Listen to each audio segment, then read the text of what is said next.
ನಮಸ್ಕಾರ ವೀಕ್ಷಕರೇ. ಸೀಡ್ಲೆಸ್ ದುನಿಯಾ ಏನಿದು? ಸೀಡ್ಲೆಸ್ ದುನಿಯಾ ಅನ್ಕೋಬಿಡಿ.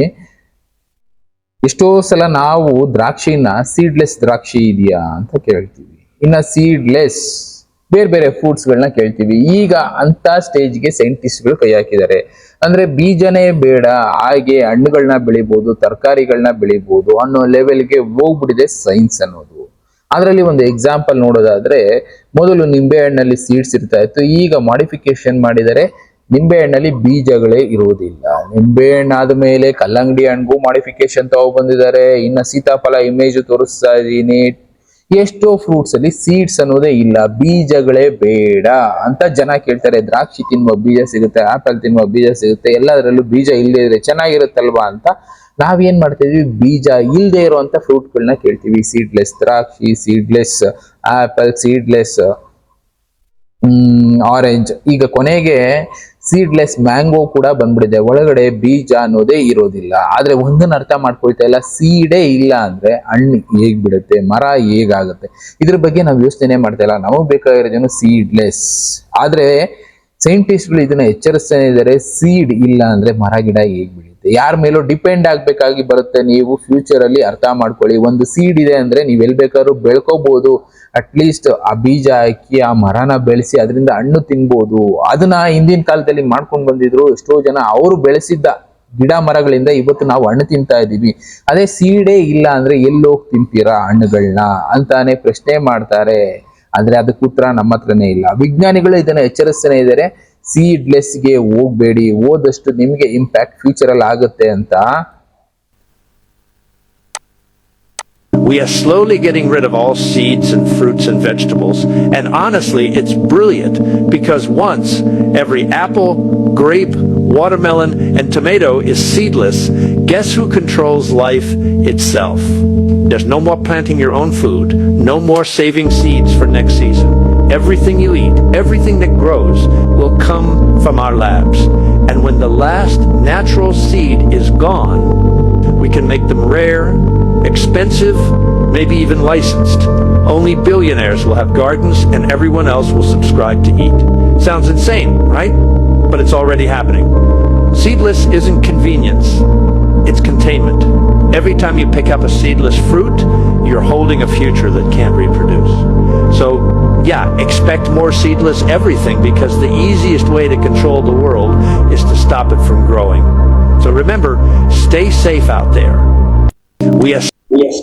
ಇವ್ರು ಹೇಳಿದ್ದನ್ನು ಕೇಳಿದ್ರಲ್ಲ, ನಾವ್ ಇಲ್ಲಿಂದ ಎಲ್ಲಿಗೆ ಹೋಗ್ತಾ ಇದೀವಿ ಅಂದ್ರೆ ನಮ್ಗೆ ಅಡ್ವಾನ್ಸ್ಮೆಂಟ್ ಬೇಕು, ಈಸಿಯಾಗಿ ತಿನ್ಬೇಕು ಅನ್ನೋ ಕಾರಣಕ್ಕೆ ಎಲ್ಲ ಸೀಡ್ಲೆಸ್ ಮಾಡ್ಕೊಳ್ತಾ ಇದೀವಿ. ಆದ್ರೆ ಮುಂದೆ ಒಂದು ದಿನ ಕಂಟ್ರೋಲ್ ಅನ್ನೋದನ್ನ ಪೂರ್ತಿಯಾಗಿ ಯಾರೋ ಶ್ರೀಮಂತರ ಕೈಯಲ್ಲಿ ಲ್ಯಾಬ್ಗಳ ಕೈ ಕೊಟ್ಬಿಟ್ಟಿರ್ತೀವಿ ಅಂತಾನೆ ಇವ್ರು ಎಚ್ಚರಿಸ್ತಾ ಇದ್ದಾರೆ. ಯಾಕೆ? ನಾವು ತಿನ್ನುವಂತ ಫುಡ್ ಎಲ್ಲ ಬೀಜಗಳಿಂದ ಬೆಳಿತಾ ಇದ್ವಿ. ರೈತರುಗಳು ಬೀಜ ಬೆಳೆಸಿ ಬೆಳೆ ಬೆಳಿತಾ ಇದ್ರು. ಮುಂದೆ ಅಂತ ದಿನನೇ ಇರೋದಿಲ್ಲ. ಯಾಕೆಂದ್ರೆ ಸೀಡ್ಲೆಸ್ ಫುಡ್ಸ್ ಯಾವ್ದ್ರಲ್ಲೂ ಕೂಡ ಬೀಜಗಳೇ ಇಲ್ಲ ಅಂದ್ರೆ ಯಾರ ಮೇಲೆ ಡಿಪೆಂಡ್ ಆಗ್ಬೇಕಾದಂತ ಪರಿಸ್ಥಿತಿ ಬರುತ್ತೆ. ಅವ್ರು ಹೇಳಿದ ರೇಟ್ ಅನ್ನ ಕೊಟ್ಟು ತಿನ್ಬೇಕಾದಂತ ಪರಿಸ್ಥಿತಿ ಬರುತ್ತೆ. ಅವ್ರು ಗಿಡ ಕೊಡ್ತಾರೆ, ಆ ಗಿಡನ ತಗೊಂಡ್ ಬಂದು ನಾವು ಹಾಕಿ ಬೆಳೆಸ್ಬೇಕಾಗತ್ತೆ. ಬೀಜಗಳೇ ಇರೋದಿಲ್ಲ. ಅವ್ರು ಹೇಳಿದ ರೇಟ್ಗೆ ನಾವು ಹಣ್ಣುಗಳನ್ನ ತರಕಾರಿಗಳನ್ನ ತಗೊಂಡು ತಿನ್ಬೇಕಾಗತ್ತೆ.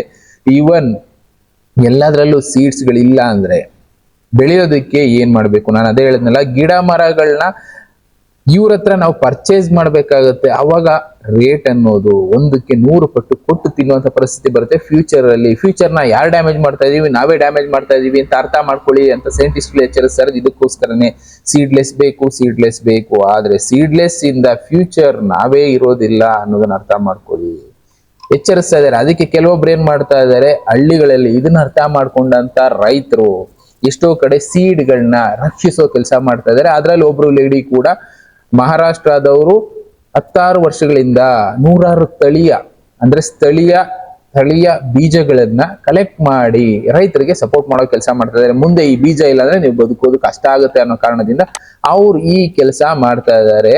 ನೋಡಿ ಈ ವಿಡಿಯೋದಲ್ಲಿ ಅದನ್ನ ತಿಳಿಸ್ತಾರೆ. जिस औरत को इसके अपने गांव वाले पागल समझते थे, जिसे अनपढ़ कहते थे और कहते थे बेकार बीज जमा करके वक्त बर्बाद कर रही है, जिसका सब मजाक उड़ा रहे थे, वही औरत असल में पूरे देश को एक बड़ी मुसीबत से बचा रही थी। बात तब की है जब बाजार के नए बीज और जहरीले केमिकल हमारी थाली में आ गए। जो खाना ताकत देता था वो चुपके से बीमारियां फैलाने लगा। इन्हीं के छोटे नाती की तबीयत भी इसी खाने से बिगड़ने लगी। तभी इन्होंने एक डरावना सच समझ लिया, हमारे देसी बीज हमेशा के लिए मर रहे थे। और जिस औरत को इसके अपने ಇಲ್ಲಿ ನೋಡ್ತಾ ಇದೀರಲ್ಲ, ಈ ಲೇಡಿ ಬಂದು ಮಹಾರಾಷ್ಟ್ರದವರು. ಇವ್ರು ಏನ್ ಮಾಡ್ತಾ ಇದಾರೆ, 16 ವರ್ಷಗಳಿಂದ ರೈತರು ಬೆಳೆಯುವಂತ ಬೀಜಗಳನ್ನ ಸಂಗ್ರಹಣೆ ಮಾಡ್ತಾ ಇದ್ದಾರೆ. ಇಲ್ಲಾದ್ರೂ ಯಾವ್ದಾದ್ರು ಕಾಲದಲ್ಲಿ ಬೀಜಗಳು ದೊರೀತಾ ಇಲ್ಲ ಅಂತ ಪಕ್ಷದಲ್ಲಿ ರೈತರಿಗೆ ಬೀಜಗಳನ್ನ ಕೊಟ್ಟು ಸಹಕಾರ ಮಾಡೋ ಕೆಲಸ ಮಾಡ್ತಾ ಇದ್ದಾರೆ. ಯಾಕೆ ಅಂದ್ರೆ ಇವುಗಳಿದ್ರೆ ಮುಂದೆ ನಾವು ಬದುಕೋಬಹುದು. ಇವುಗಳೇ ಇಲ್ಲ ಅಂದ್ರೆ ಹೇಗೆ ಬದುಕ್ತೀರಾ, ಹೇಗೆ ಬೆಳ್ಕೊಳ್ತೀರಾ?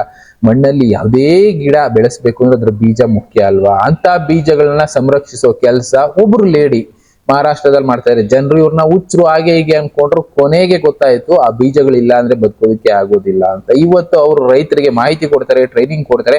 ಅವ್ರಿಗೆ ಈವನ್ ನ್ಯಾಷನಲ್ ಅವಾರ್ಡ್ಗಳೆಲ್ಲ ಬರ್ತಾ ಇದೆ. ಅವರು ನ್ಯಾಷನಲ್ ಅವಾರ್ಡ್ಗೆ ಅಂತ ಈ ಕೆಲಸ ಮಾಡ್ತಾ ಇಲ್ಲ. ಅವ್ರು ಮಾಡ್ತಾ ಇರೋದ್ರ ಒಂದು ಉದ್ದೇಶ, ರೈತರು ಮುಂದೆ ಯಾರ ಮೇಲೂ ಡಿಪೆಂಡ್ ಆಗಬಾರ್ದು, ಸ್ವಾವಲಂಬಿಗಳಾಗಬೇಕು. ಅಂದ್ರೆ ಫಸ್ಟ್ ಬೀಜಗಳನ್ನ ಶೇಖರಣೆ ಮಾಡೋದನ್ನ ಕಲ್ತ್ಕೊಳ್ಳಿ. ನಾವೇನ್ ಬೆಳಿತೀವಿ ಅದಕ್ಕೆ ಬೇಕಾದಂತ ಬೀಜಗಳು ನಾವೇ ಬೆಳ್ಕೊಳ್ಳೋ ವ್ಯವಸ್ಥೆ ಮಾಡ್ಕೊಳ್ಳಿ. ಇಲ್ಲ ಅಂದ್ರೆ ಕೆಮಿಕಲಿ ಮಾಡಿಫೈಡ್ ಬೀಜಗಳು, ನಾನು ಈಗಾಗಲೇ ಹೇಳಿದೆ, ಸೀಡ್ಲೆಸ್ ಬೀಜಗಳು ಬರುತ್ತಲ್ಲ, ಅಂತದ್ರ ಮೇಲೆ ಡಿಪೆಂಡ್ ಆದ್ರೆ ಫ್ಯೂಚರ್ ಅನ್ನೋದು ಯಾರ ಮೇಲೋ ಕಾಯ್ಕೊಂಡು ಕುತ್ಕೋಬೇಕಾಗುತ್ತೆ. ಅವ್ರು ಬೀಜ ಕೊಟ್ರೆ ನಾವು ಬೆಳಿತೀವಿ, ಇಲ್ಲ ಅವ್ರು ಗಿಡ ಕೊಟ್ರೆ ನಾವು ಬೆಳಿತೀವಿ ಅನ್ನೋ ಲೆವೆಲ್ ಹೊರಟೋಗ್ತೀವಿ.